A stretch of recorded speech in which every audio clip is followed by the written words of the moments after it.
Pregnancy की तीसरी तिमाही आते आते गर्भवती महिलाओं की समस्याएं पहले की अपेक्षा थोड़ी सी बढ़ जाती हैं। लेकिन कुछ काम ऐसे हैं जिन्हें करने से ये जो समस्याएं हैं वो खतरे का रूप भी ले सकती हैं। इसीलिए इस दौरान आपको कुछ बातों का खास ख्याल रखना है। नमस्कार दोस्तों, मैं खुशबू तोमर एक बार फिर से स्वागत करती हूँ आपका प्रेगनेंसी से रिलेटेड एक और नई वीडियो में।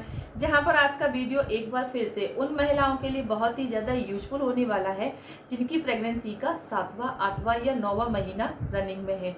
तो फ्रेंड्स, इस दौरान आपके शरीर में क्या क्या बदलाव आने वाले हैं, इन बदलावों से आपको क्या क्या समस्याएं हो सकती हैं और ऐसी समस्या होने पर आप घरेलू तरीके से इसे कैसे छुटकारा पा सकती हैं, इन सारी बातों के बारे में जानने के लिए वीडियो को पूरा जरूर देखिए। चैनल पर पहली बार विजिट कर रहे हैं तो चैनल को अभी से सब्सक्राइब कर लें। तो चलिए फ्रेंड्स, बिना देरी किए हुए फटाफट से वीडियो को स्टार्ट कर लेते हैं। प्रेगनेंसी की तीसरी तिमाही, ये जो समय होता है ना, 7वां 8वां और 9वां महीना, ये आपके लिए बहुत ही ज़्यादा खतरा भरा भी हो सकता है और बहुत ही ज़्यादा खास होता है। इस दौरान तक आपके बच्चे की ग्रोथ हो जाती है और आपके बच्चे की जो पहली मूवमेंट्स है वो भी आपको अब तक महसूस हो ही गई है।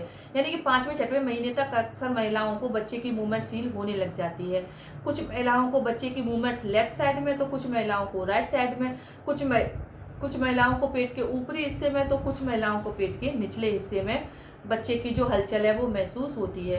प्लेसेंटा का भी बच्चे की हलचल पर काफ़ी ज़्यादा प्रभाव पड़ता है। जैसे आपकी प्लेसेंटा अगर एंटीरियर है तो आपको पेट के ऊपरी हिस्से में, यानी कि बाहर वाले हिस्से में, आपको बच्चे की हलचल ज़्यादातर महसूस होती है।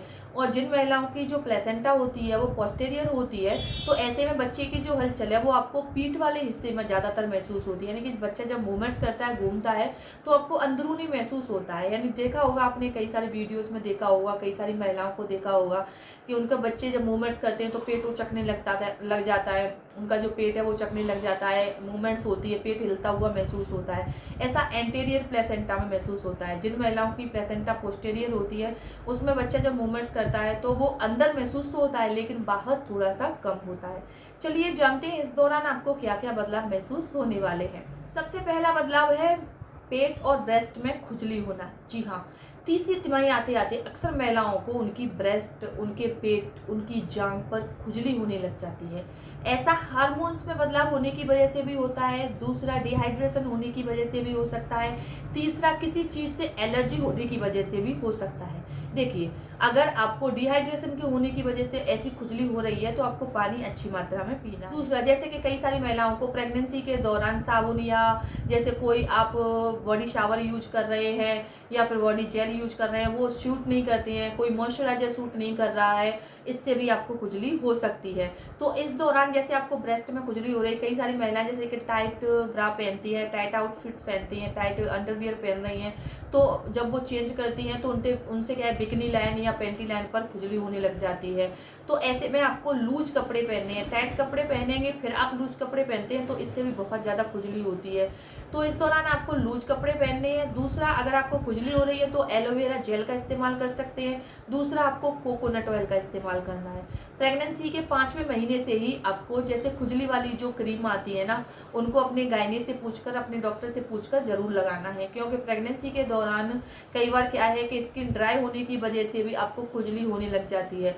खुजली जब होती है ना, बहुत ज़्यादा दिक्कत होती है। इससे क्या है कि आपके ब्रेस्ट पर, आपकी जांघों पर, पेट पर स्ट्रेच मार्क भी आ सकते हैं। और जब पेट बढ़ता है तो इससे क्या है कि आपकी जो स्किन है वो फटने लग जाती है, तो इससे भी ड्राइनेस होती है, तो आपको खुजली होती है।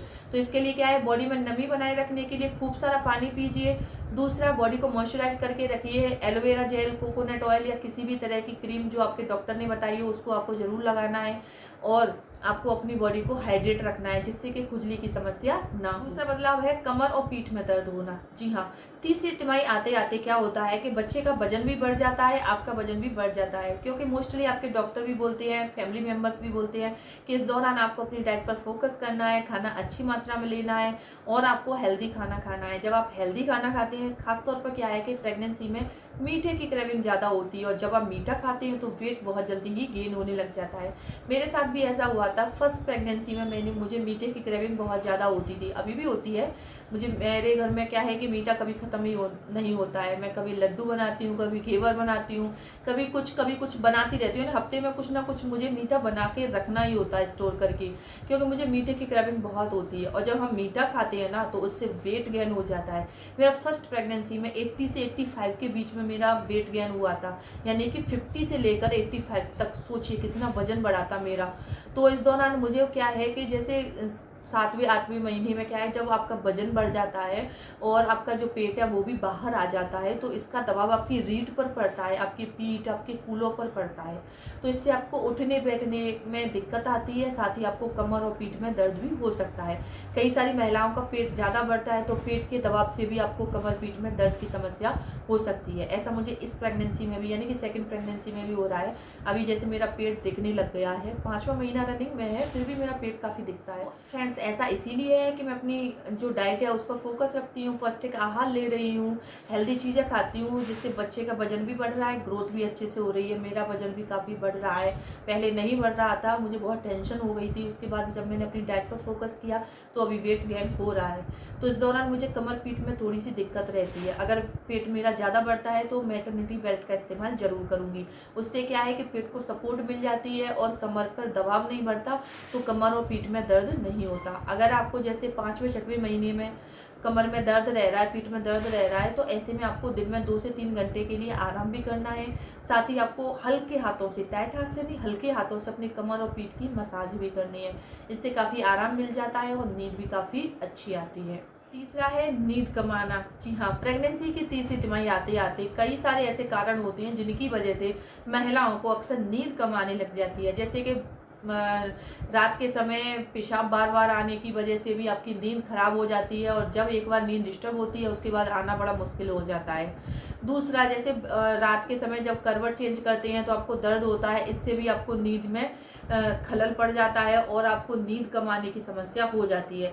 कई बार क्या है, कमर पीठ में दर्द रहता है, इससे भी आपको नींद कम आती है या फिर नींद आपकी टूट जाती है। तो ऐसा अगर आपके साथ हो रहा है तो कोशिश कीजिए कि आप प्रेगनेंसी की तीसरी तिमाही के दौरान करवट लेकर सोइए। जब भी आप सोती हैं, करवट लेकर सोना है तो पेट के निचले हिस्से में अब आपको हल्का सा सॉफ्ट पिलो लगाना है। पैरों के बीच में भी एक हल्का सा सॉफ्ट पिलो लगाना है, जिससे कि कमर पीठ पर दबाव ना पड़े और आपको आराम मिल जाए। जब आपकी बॉडी रिलैक्स होती है तो आपको नींद भी काफ़ी अच्छी आती है। अच्छी नींद लाने के लिए आपको क्या है, खाना जब आप खाती हैं तो सोने और खाने दोनों के बीच में लगभग 2 से 3 घंटे का अंतर होना चाहिए। यानी कि सोने से लगभग 2 घंटे पहले आपको खाना खा लेना है। खाना खाने के 10 मिनट बाद आपको आधे घंटे तक वॉक करना है। वॉक करने के बाद आप गुनगुने पानी से या ठंडे पानी से पैरों की अच्छे से सिकाई करिए। उसके बाद आपको हल्के से हाथों से अपने पैरों की मसाज करनी है। ये प्रोसेस अगर आप डेली फॉलो करती हैं तो फ्रेंड्स यकीन मानिए, आपके जो पैरों में दर्द हो रहा है या बॉडी बहुत ज़्यादा थकान हो जाती है, थकान तो दूर होगी ही, साथ ही आपको नींद भी काफ़ी अच्छी आएगी। अगर बार बार टॉयलेट आने से नींद खराब हो रही है तो रात के समय आप पानी कम पीजिए। यानी कि जब भी आपको जैसे प्यास लगती है तो थोड़ा कम पानी पीजिए। कम पानी पिएंगे तो आपको बार बार पेशाब करने भी नहीं जाना पड़ेगा। चौथा है पेट कड़क होना। जी हाँ, तीसरी तिमाही के दौरान अक्सर महिलाओं का पेट बार बार कड़क हो जाता है। उन्हें ऐसा लगता है पेट टाइट हो गया है, पेट फूल गया है, ऐसे में क्या करें, चैन नहीं मिलता है, ना खड़े ना बैठे ना लेटने से। तो ये जो प्रोसेस है वो कॉन्ट्रैक्शन होते हैं, यानी कि फॉल्स लेबर पेन होते हैं। इस दौरान क्या है कि आपका जो शरीर है वो खुद को लेबर के लिए या लेबर पेन के लिए प्रिपेयर कर रहा होता है, तो कॉन्ट्रैक्शन आने लग जाती है। ये जो कॉन्ट्रैक्शन है वो आपको 30 से 60 सेकंड के लिए आते हैं, लेकिन ज़्यादा से ज़्यादा 1 मिनट के लिए पेट टाइट होगा, उसके बाद ठीक हो जाता है। अगर पेट टाइट हो रहा है तो ऐसे में आपको अपनी पोजीशन चेंज कर देनी है। अगर आप बैठे हैं तो आपको वॉक करना है, अगर आप लेटे हैं तो आपको खड़े हो जाना है और एक्टिविटी करना शुरू कर देना है। आप 1 गिलास ठंडा पानी पीजिए, उससे भी पेट टाइट कम हो जाएगा। फ्रेश एयर में जाकर थोड़ा सा घूमती है तो भी ये प्रोसेस ठीक हो जाती है। तो ये कुछ काम है जो कि आपको ये समस्याएं होने पर करनी है और इनसे काफ़ी हद तक आराम भी मिल जाता है। उम्मीद करती हूँ ये वीडियो आपको प्रेगनेंसी में काफ़ी ज़्यादा मदद करेगा। अगर इसके अलावा कोई और समस्या आ रही है आप हमें कमेंट में ज़रूर बताइए। वीडियो यूजफुल लगती है वीडियो को लाइक करें, ज़्यादा से ज़्यादा शेयर करें। तो चलिए फ्रेंड्स, मिलते हैं नेक्स्ट टाइम, तब तक के लिए टेक केयर।